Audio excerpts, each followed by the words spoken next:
Olá, então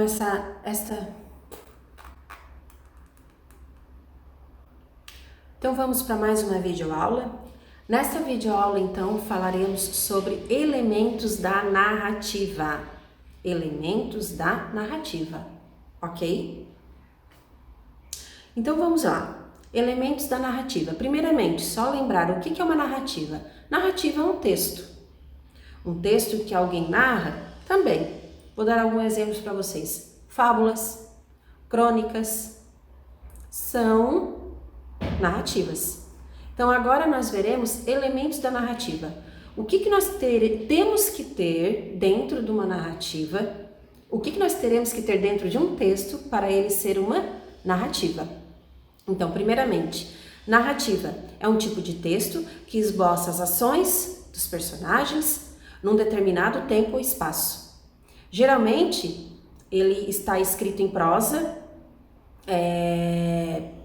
são narrados, contados, alguns fatos e acontecimentos. Agora, vamos lá, estrutura da narrativa. A situação inicial, a introdução. A introdução, então, descreve as personagens ou o local, tá? Depois, o meu desenvolvimento. Desenvolvimento são perspectivas da história, acontecimentos, alguma intriga.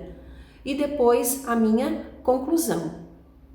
A minha conclusão é onde se tem um desfecho, de toda a história. Eu concluo ela, eu termino ela.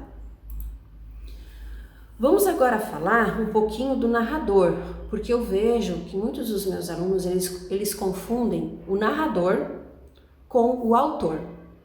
Autor é uma coisa, narrador é outra, tá?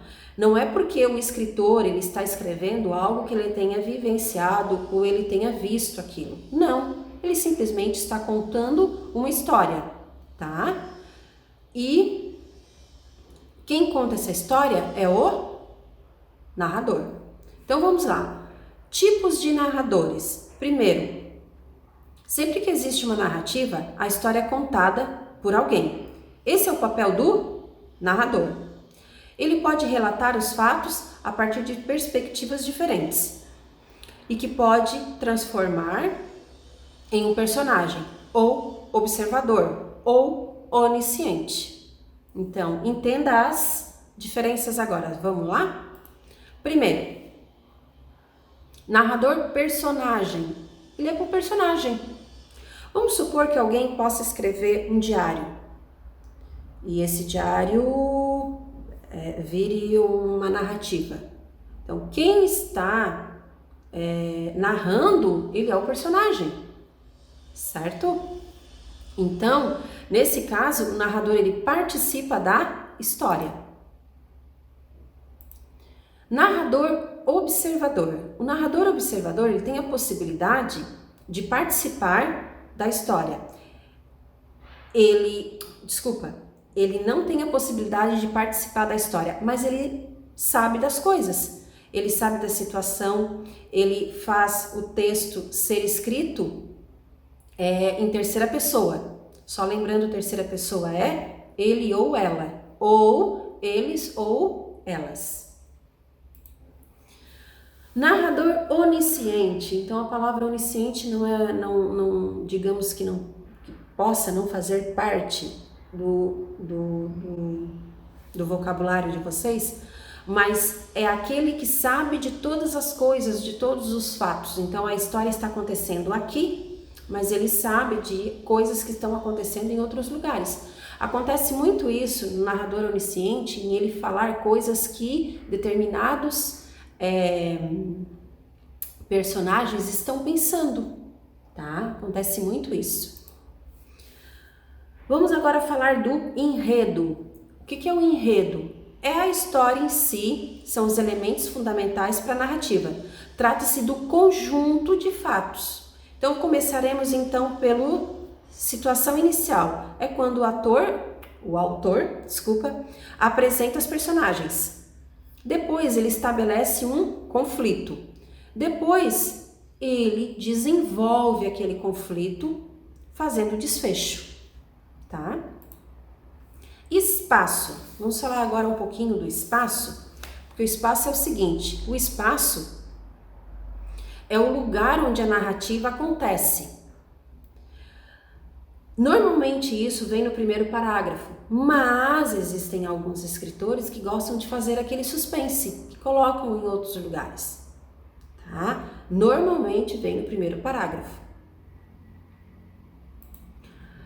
Tempo. Tempo, eu tenho dois tipos de tempo.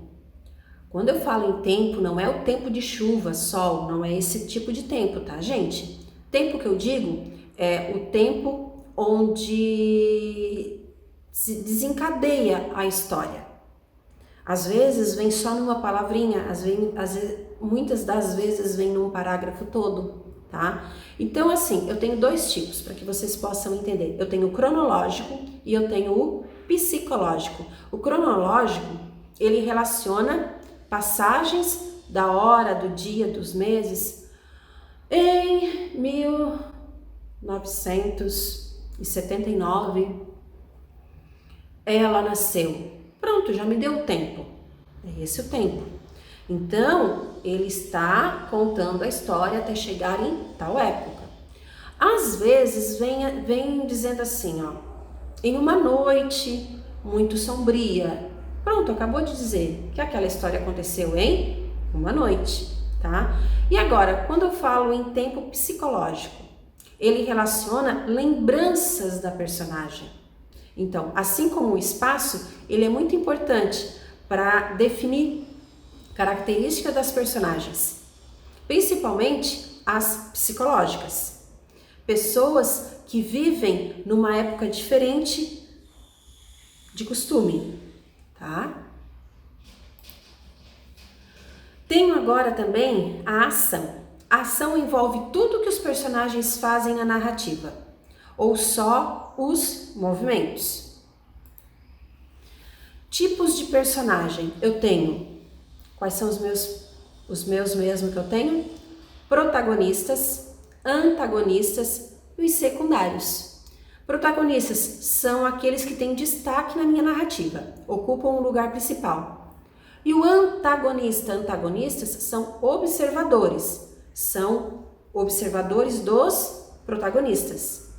E agora os secundários são aqueles que não têm tanta importância, né?